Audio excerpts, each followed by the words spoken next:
Welcome to Mixternal Messaging. I'm your host, Cynthia Hayes. I am joined today by Kathryn Smith, the Managing Director of Marketing at Jencap and one of my favorite people in the whole wide world. Kathryn, before we get started, I have a very important question for you. I'm terrified. If you could be any animal in the world, what would it be I knew you why? were going to do this to me. I hate icebreaker questions. You're one of my favorite people in the world, too, though. Thank you. Okay. I don't know if it's the subliminal messaging of lions being all over your office or the fact that my 3-year-old is completely obsessed with Lion King right now and I can't get that out of my head. I guess I'm going to say lion. Okay.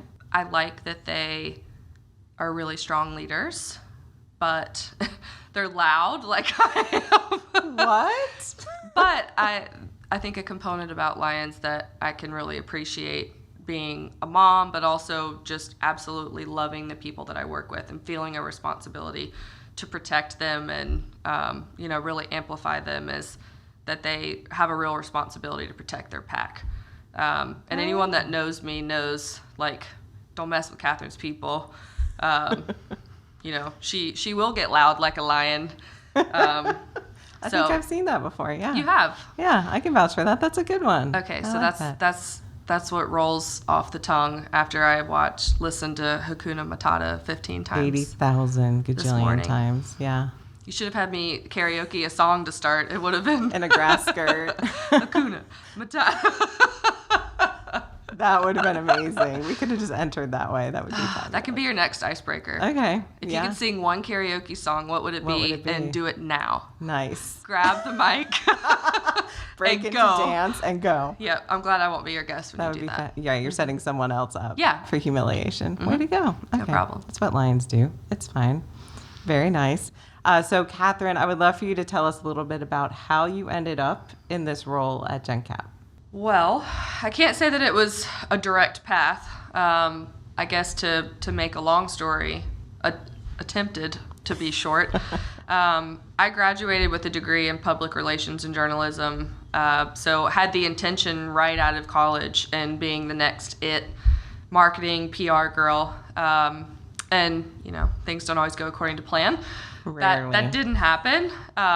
So I just needed to make money however I could, which happened to be an opportunity in just selling insurance with a captive insurance carrier.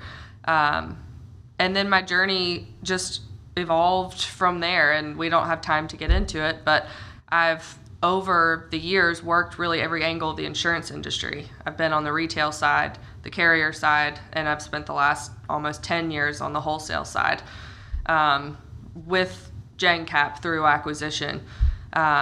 And that has really helped me in my role to really understand who our target audience is, who we're speaking to. I've sat in their seat. So while I really didn't intend for my path to look that way, it's really made me that much better at my job. It has. There is no substitute for actually doing the work that your audience is doing, right? Yeah. And really understanding what it's like to be them. Yeah. So really the role that I'm in now has been somewhat of an evolution of just a blend of all of my past experience.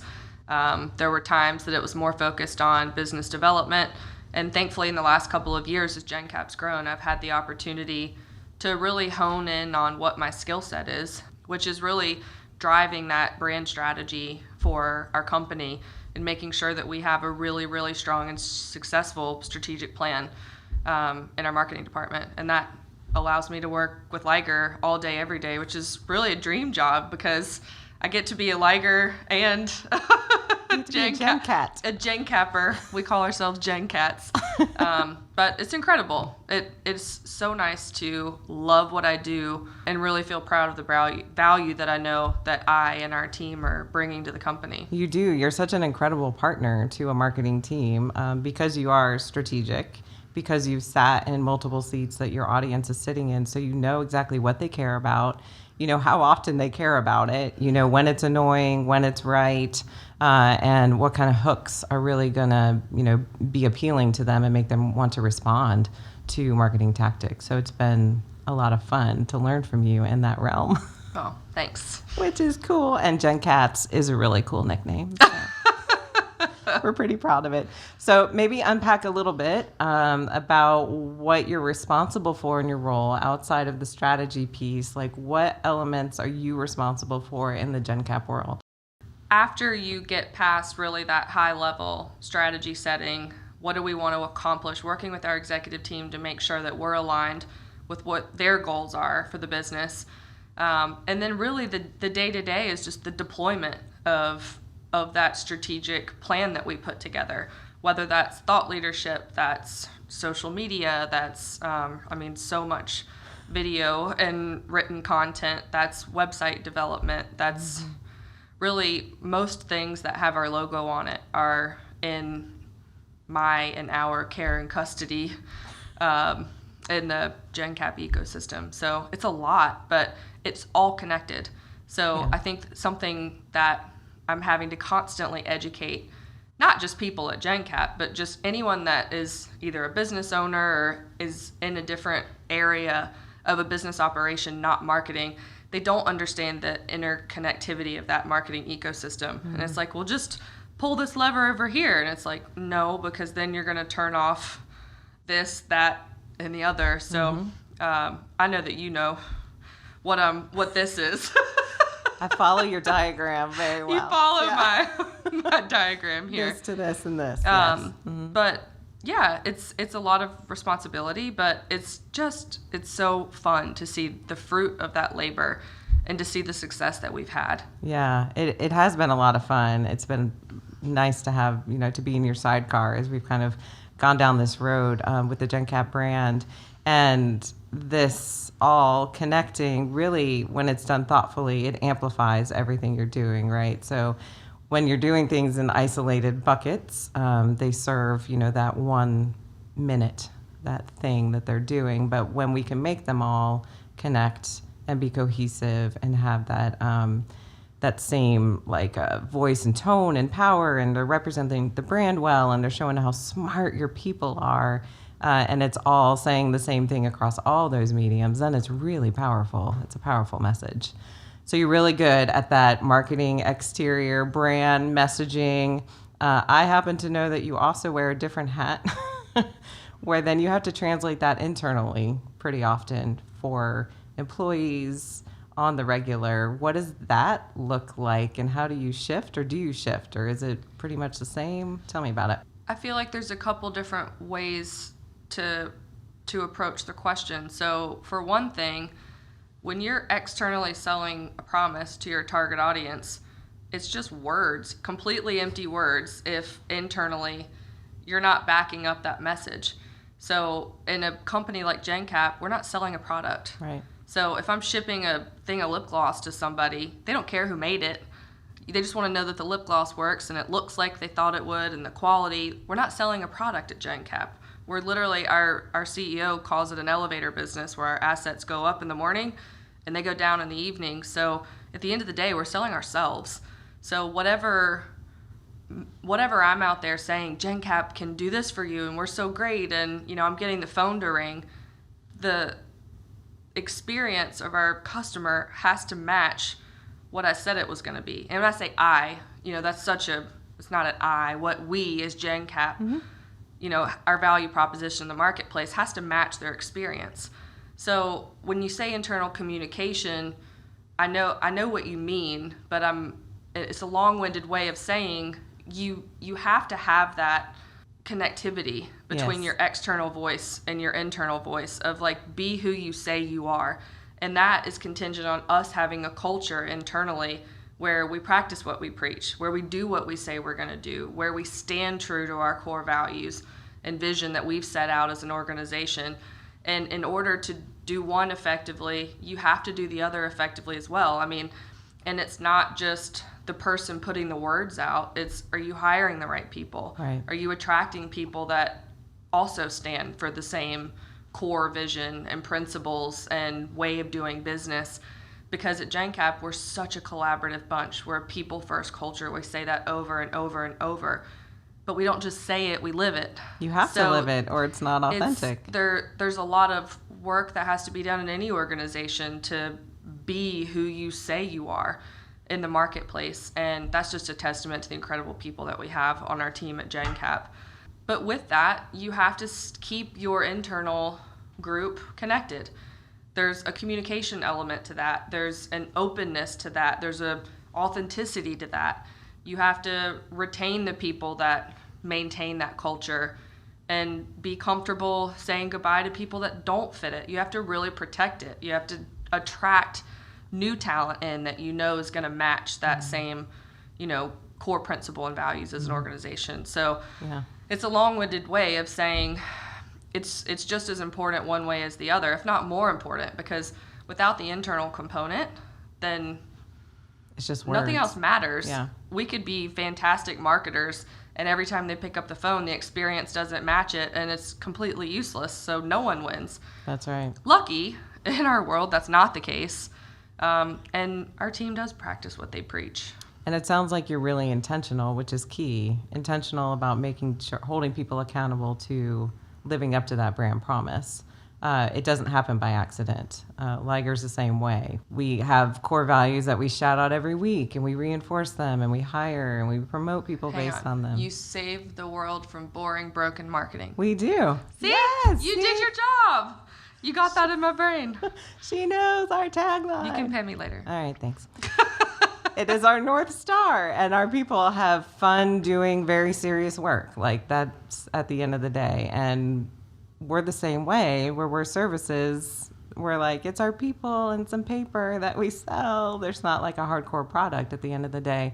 Just a lot of creative minds doing some creative work and strategic work. But our people have to back up that experience, and our clients have to experience us the same way that we put out there into the world. But it is really intentional, going back to your point of like safeguarding that culture internally, so that when an agent comes to Jencap or a broker and wants to work with someone, their experience is consistent across the board, no matter who they're working with, no matter what they're responding to online or whatever it is, that experience is the same, so you're trusted. I think something that makes me the most proud in the work that we do at Jencap is, I alluded to it sort of jokingly at the beginning of this conversation, but I host a podcast for Jencap. And because of my job, the thought leadership components, the interviews, the videos all fall under my purview. So I get to ask, I hate this part, I get to ask our key people, our thought leaders, our management team, our executive team, our specialized brokers, what in their opinion makes Jencap stand out among their competitors. And the coolest thing, it's like when you know it's working, when that internal component is perfectly aligned with your external brand promise, is when unprompted, unprovoked, unsolicited, everyone's saying the same thing. And they're not just saying the same thing, they mean it. And there's passion behind it. And that's like one of the coolest parts about my job, is when you line these people up that haven't talked, haven't compared notes, and they all say, it's that people first collaborative approach that we have, where it's like, how can I help you? There's no ego in the game. There's no selfish interest. It's like, we just want to drive forward the mission, and we all want to win together. And that's when you know you're doing it right. It's like, forget revenue, forget, organic growth and all the numbers that everyone's going to throw out. But when you get that right, guess what? All of a sudden, the numbers just happen, and you're like, everything starts to work. Whoa, everything comes together. So That's really a beautiful place of where we are at Jencap. And I mean, we were literally an idea 7 years ago. We've made 21 acquisitions. So it's not without its hard work and strategy, but we're doing it. Yeah, and I do want to get into the M&A part in just a minute. Okay. But I do want to vouch for, because we get to, help you with your video recordings and production, that at the end of every single interview with all your subject matter experts, we hear that same thing. We love Jencap because it's collaborative, and I can lean on my team, and I can call anyone. They'll pass business to me. If I'm the best person, I pass business to them. If they're the best person, it's all about the client's experience and making sure we're delivering top notch. And like, some of your people even give each other high fives as they're saying this. It's pretty amazing to watch. Yeah. Whereas if you were at a different wholesaler, you might be competing with a person who wears the same logo on their shirt. Right. Which, what's the value in that? Again, it's not about your check mark of number of wins. It's what's the result? Like what solution did you provide for your insured? Yeah. And if that's what you're focused on, you're going to win every time. That's right. That's right. Which is so wonderful. It makes you guys such a great partner for so many people. Okay, so I'm going to dig into M&A when we get back, but I'm going to take a quick little break. Okay. This is Mixternal Messaging. I'm your host, Cynthia Hayes. We'll be right back with Kathryn Smith. Mixternal Messaging, Marcom that roars, is brought to you by Liger. Tired of your brand message being a whimper instead of a roar? Mixternal Messaging cracks the code on the secret weapon of B2B success, uniting your internal and external brand narrative. We're taking deep dives into the challenges and strategies to craft a message that resonates, both inside your company and with your clients. No fluff, no theory, just real stories and actionable insights from the trenches. We'll be interviewing marketing and communication rock stars, hearing their triumphs and struggles in the world of mixternal messaging, across industries from tech to healthcare. Ready to make your brand roar? Tune in to Mixternal Messaging, Marcom that roars, a Liger podcast. For more information, visit ligerpartners.com and follow us on our social media. Welcome back to Mixternal Messaging. I'm your host, Cynthia Hayes, and today I'm joined by Kathryn Smith of Jencap. Kathryn, Jencap is known for being a massive acquirer of multiple brands. How in the world do you even tackle that from a Marcom perspective and make that messaging align with so many different brands under one umbrella? Well, it definitely has been a key growth strategy for Jencap. We've literally only been a company for 7 years, so to go from zero to $3.5 billion in that short period of time, we've been very fortunate to have a lot of success with organic growth. But M&A has no doubt been a huge component of our growth strategy. And, in the spirit of our conversation where Marcom is really more like that, the passion and connectivity that drives internally who you are as a company and then what you portray out to the world, starting internally. When one of your big growth strategies is M&A, that's definitely something that you have to be really thoughtful about, because the people that you're acquiring have their own identity that has already been lived out for 10, 20, 30, 40, 50 years, and they've been unequivocally who they are as a brand. Right. And it's worked for them. I mean, it's kind of a two-way street, right? So Jencap wouldn't be wanting to acquire you if you hadn't done a really great job with your brand narrative already. Mm-hmm. But then the flip of that is these companies that we acquired wouldn't say yes to Jencap acquiring them if they didn't know what they were walking into. So it's been really important for us at Jencap to get this right from the very beginning, right out of the gates as we started making acquisitions, because you have to do what you say you're going to do. So in the same way as the brand promise that we make to our target audience, who we're ultimately selling ourselves to, our retail agents, it's the exact same principles that you're putting in place when you're trying to attract a new business to agree to sell to you and come into your predetermined ecosystem. Mm-hmm. You have to deliver on that promise and be who you said you were going to be. And that's been really important to our executive team from the very beginning. If they said one thing, they made sure that they stood true on their word. If they said this isn't going to change for X number of years, then they never wavered. And really what we're selling are, various potential new acquisitions or ones that we've already made is the same thing. It's that unique culture that we built at Jencap, that people first culture, the collaboration. I mean, obviously we have incredible, our platform is such an incredible opportunity for wholesalers to just level up in every area. Mm-hmm. But I mean, at the end of the day, it's the same principle. The challenge is when you've had a specific brand hat on for so many years. I mean, you think about the president and founder of these companies who are selling their company to Jencap. That's their baby. Yeah. That's hard. And they're strong personalities. They've Right. built this It's thing like from this, scratch. this logo and this brand and these people have meant one thing. But those are all things that are thoughtfully considered in the process prior to acquisition. Like, if we're doing our job right, you know exactly what you're signing on for. And you're really leveling up when you choose to attach yourself to the Jencap platform with all of the various different capabilities we have to offer, the geographic spread that we have, the specializations that we have, the technology that we can leverage for our retail partners, the marketing, I think, is fantastic. Oh, it's outstanding the marketing. shared services that are provided at the top level for the companies that we're acquiring. I think it's a really easy hat for people to take off the old hat and put on, like, the Jencap brand feels good, right? Like, everything that we've created in terms of, like, the personality of the Jencap brand, how they walk, how they talk, how they dress, how they are to, like, it feels good to represent a brand that you're proud of. Absolutely. But that's been so important for us to make sure we got that right from the beginning versus starting down one path and, it. Then having to backtrack or it doesn't feel right. Yeah.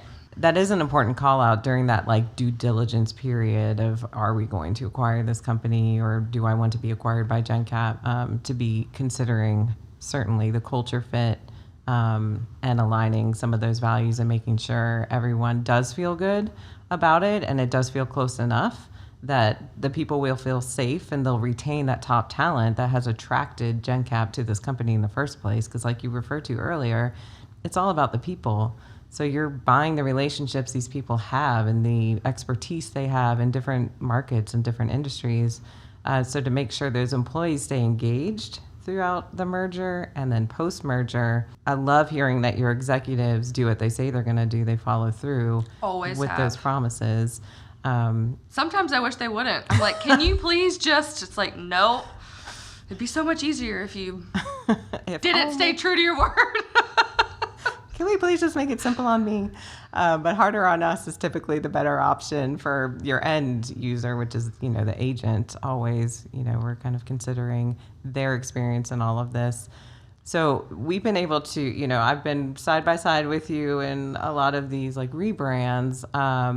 And there is a lot of really thoughtful work that goes into it. There's timelines, there's transition plans, we're in the middle of one right now, and there's this really thoughtful approach and wording, but you have to do the hard work often of reselling the idea to the actual people who are really impacted by it, in these planning calls. And then why are you taking this away from me? I'm not. Here's what I'm giving you. Like, talk to me a little bit about some of those conversations, like how you recast that vision. So it's not so much reselling the idea of being part of Jencap. Definitely not that. But the only thing it comes down to is control. We all want to be in control, all of us in various different aspects of our life. And when you've been running a company and had control over IT decisions or control over HR decisions or control over marketing decisions and when you send out an email or what you post on social media or what the cadence is or strategies are, and then you sell your company and then someone else says, okay, thank you very much, we'll take it from there. Not obviously all of it, but some of those like top-end shared services like marketing, that is the case. That is our workflow. That is our model post-acquisition. Again, every deal is a little different. But that's hard for anybody. It's not that they're not bought into the value that Jencap's going to bring to the equation. Like, we're all blinded by that when someone says, you can't do X, Y, Z. It's like, well, even if it's going to be better, sometimes it just takes a minute. Right. So there's a lot of patience and there's a lot of over communicating to just make sure that everyone feels comfortable. I mean, I had a lot of conversations this week with a rebrand that we're working on now, and it's been a lot of long hours on the phone, but it's really important that all of the key stakeholders feel comfortable about what's happening and what changes are going to occur. And yes, these things might look a little different, but I want to make sure you understand the ecosystem that we've built that you're going to be able to tap into and leverage at your, exponentially more leads and opportunities. So it's just, it comes down to communication. Everything comes down to communication and making sure that that transparency is there, that openness is there. And just, it goes back to collaboration even internally, like not just in making all these decisions. I'm sitting here reading Mixternal Messaging, and it is mixed up, right? When you're looking at all that happens when you're merging companies together, there's no magic formula for that. No. It doesn't matter who you are, what industry you're in, there's gonna be challenges. And it doesn't mean that it's a bad deal. It's a great deal. We're just human, and change is hard. Losing control is hard. Getting to level up in certain areas is obviously the reason why it happened in the first place. But that's just a natural component of such dramatic change in any business. And it's a process, and it is the human side of business too. Like you're saying, there's no cookie cutter approach. No. There are basic guidelines and framework, but then there's unique obstacles to overcome. There's also unique, reasons to celebrate with each one too, because they bring their own little gifts, which is a lot of fun to uncover as well. But that people first culture allows all of those conversations and the process of getting to, a unified path forward with all of our M&A activity. It rings true in every part of our business and everything that we do. And it's just like the thread that's woven throughout our success is if you focus on the people, the rest will happen. And it's it's delicate. It's sensitive, it's personal. When someone has built this incredible brand and this incredible company, no matter what, that's a lot. Yeah, it is. It's a lot to let go, release control over, even though the benefit, because that's why they stepped in and did it in the first place. Yeah, it's a lot. We're 21 in, and we've yet to have someone say, why did I do this? Exactly. All of the things that are, I'm not sure if I want to give up control. It's always thank goodness. Yes. This is so much better. And, we get better at it every time too. Absolutely. There's lots of learning along the way. Yeah. So we're all a work in progress. I don't care who you are or who you work for. We're all a work in progress. 100%. And if you don't think you are, then everyone else knows you need work. Exactly. You're the problem. All right. So I want to switch gears just a little bit. Okay. We know there's been some disruptions this past 12 months in particular with some technology advancing and changing how we do marketing and communications. I would love to hear your thoughts on how you see technological advancements impacting your job or the jobs that we're doing together.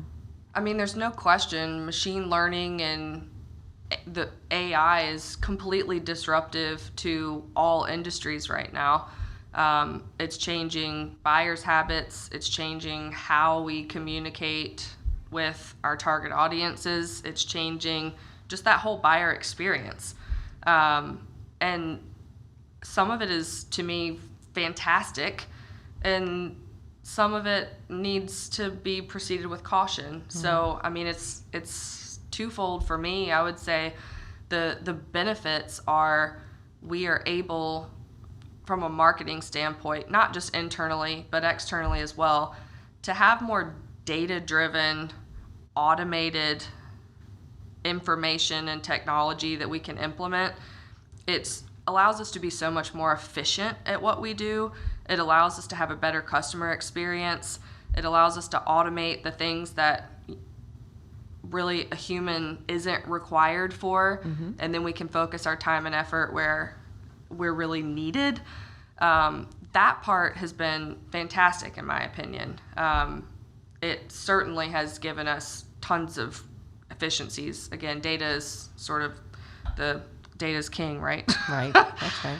The cons, I think sometimes the world of AI can make marketing a little tone deaf if you lean too far in.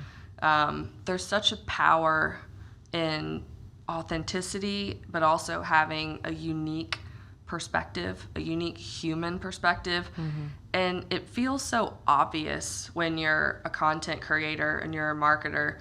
Like, you can just see it and you're going, a human never even touched that. They just went straight to Chat GPT and clicked enter, and this is what came out. So taking the easy way out, because some of these technological advances does allow you to cut corners. But I would just caution marketers not to miss the most important component of this. And ironically, some of the digital platforms, like you would think in the digital, footprint of marketing, you look at Google and LinkedIn and all these various other digital platforms, they're leaning into prioritizing content that has, first party, unique perspective. It's a human's name versus content that's like, oh, we say that we're really good at this thing. No, we're going to prioritize content that says John Doe, who does property insurance all day long, said XYZ. So it's sort of an interesting juxtaposition that like the digital world is honoring human experiences and human specialization over machine learning and AI. It's kind of funny, really, but I think taking advantage of some of these technological advances that allow us to do sort of that preliminary first sweep of getting our brains thinking and getting moving the data, and going, getting the research done. But then never missing the importance of that human perspective, that human touch, that personal and authentic perspective on a topic, because it shows. It totally shows, and it resonates not just in your content, but just in your overall brand narrative. So to me, that's kind of what's top of mind. Well said. Yeah, I would totally agree with that. I have one final question for you as we're wrapping up. So you've been doing this a little while now. You've got some great experience under your belt. What would you... And gray hair. Don't see a thing. I was at the salon yesterday. Thank you very much. For someone who's either newer in their career or struggling to, really find a great brand narrative, both externally and internally, what kind of advice or tips would you give them? I think at the end of the day, it all boils down to you have to know what your customer wants. You have to know your customer.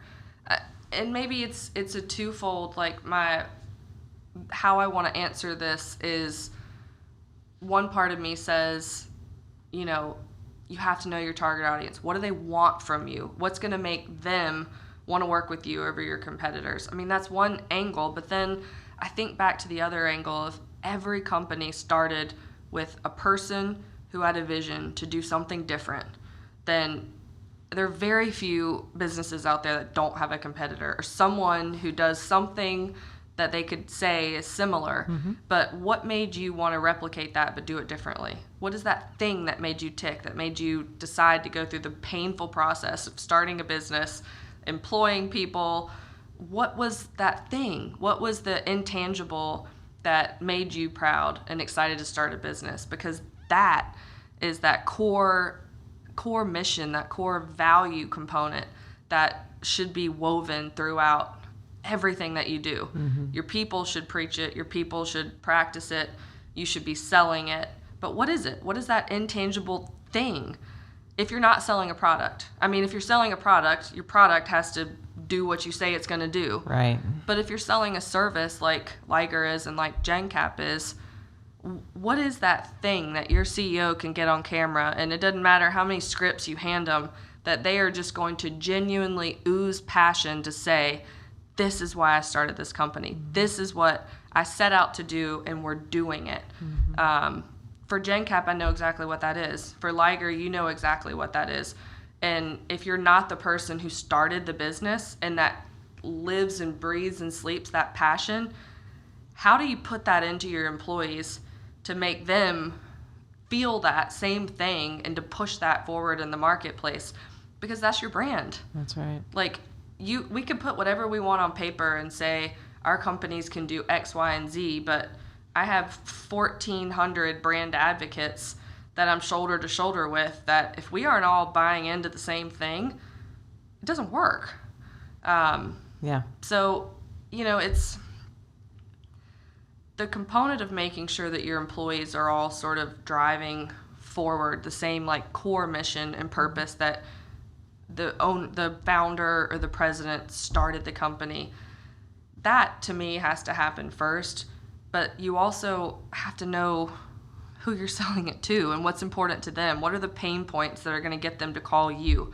What's the thing that's going to make you stand out in the marketplace against your competitors and against all the other noise and all? I mean, some people are really, really good at marketing these days, but they don't have a great product, and or you don't have a great experience once you get there. You get to the place that they wanted you to go. I mean, marketing's slick, and you can say whatever you want to say, but at the end of the day, you've got to back it up. And if you're struggling to find your voice, you've really got to take it back to, why are you in business in the first place? What's meaningful to you? What matters? And sometimes that requires a recalibration to say, okay, well, this is who we wanted to be when we grew up. And, detour here, U-turn there. We ended up somewhere that maybe is completely better than you ever expected. I mean, industries change. So much changes. And sometimes you have to start over. Okay, forget 10 years ago who we said we wanted to be. Let's start over. Let's do that brand work with someone like a Liger and really determine what our core mission is, what our core vision is, what our core values are. And then what do we want to go out and sell to the world? What's meaningful to, not what we want to sell, but what do people want from us? And make sure that there's alignment there. I love that concept of where you're like the business's passion, their why, intersects with the need in the marketplace. Like that is that sweet spot for your own particular company. It's like the really specific audience you can go after. You'll attract some others on the periphery, but that like core audience you're going after are the people who respond really well to where your passion meets your expertise, which is really exciting. And then you can grow from there, which is nice. Yeah, I like how you said that. That was good, Kathryn. Well, yours was much more poignant. Thanks. I spoke for like 5 minutes, and you wrapped it all up in about 5 seconds. I used ChatGPT to wrap it up. You didn't. You're under the table. How do I wrap this podcast up? Do. No, thank you, though. This has been a great conversation. I appreciate your time, and you are still one of my favorite people. Thank you. You're my favorite person, too. And this has been Mixternal Messaging, Marcom That Roars. I'm your host, Cynthia Hayes. Thanks for tuning in, and I will see you next time.